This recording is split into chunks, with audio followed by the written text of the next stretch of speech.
Hey, what's up, guys? So this is a very niche problem that would pertain to people that make music, and it's this.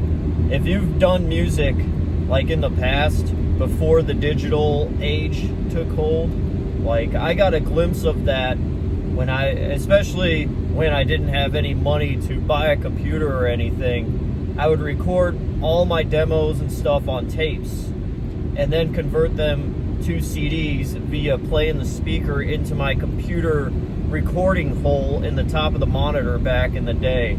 Only the real ones would know about that. There was something about those early demo tapes that were just so raw and cool. And a lot of my friends early on who heard those demos are used to hearing that version. And when I would go to recreate those songs that were only just on tapes and demos and put them on CD and re-record them, obviously, and make them sound more clean and beefed up, the production would be better, it would feel like something is lost, like the magic or the soul or whatever. Even though I would re-record with all my heart and passion and, beef up everything, there would just be something that was missing. And I finally found out what the problem is. And it's all of those imperfections, all of the grittiness. And it's not just like, ooh, analog tape, oh yeah, anything kind of like elitist, old school, oh, it's not worth it if it's not on vinyl kind of BS or anything. It's this.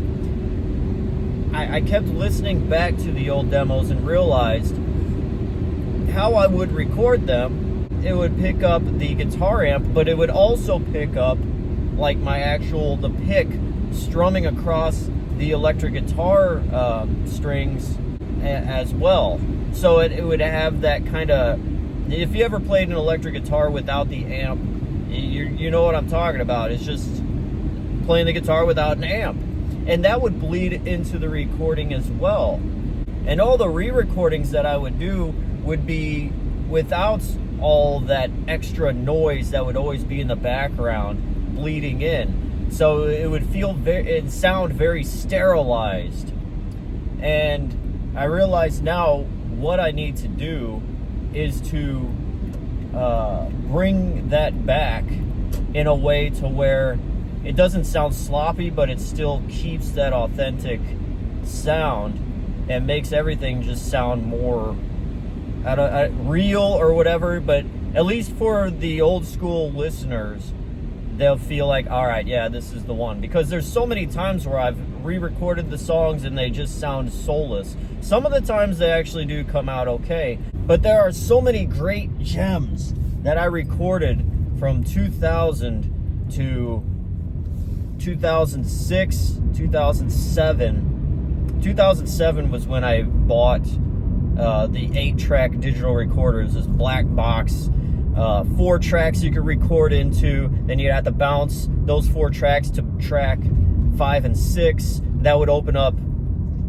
4 more tracks that you could record, so you could have 8 tracks of stuff. 1 vocals, 1 guitar, 1 lead guitar, 1 maybe another guitar, 1 synth, 1 drums, or maybe 2 drums if you want to layer another kit on, and then bounce all that, and that's when I started recording from 2007 to 2014. That's what I used to record. And then I bought Reason, and I actually had a computer by then to do everything inside of a computer.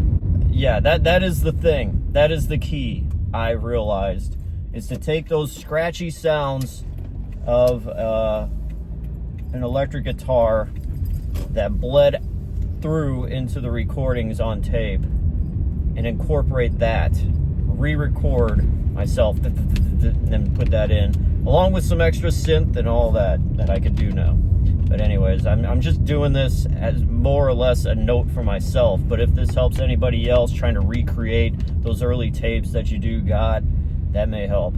All right, see you later. DJ Glowing Eyes, bye-bye.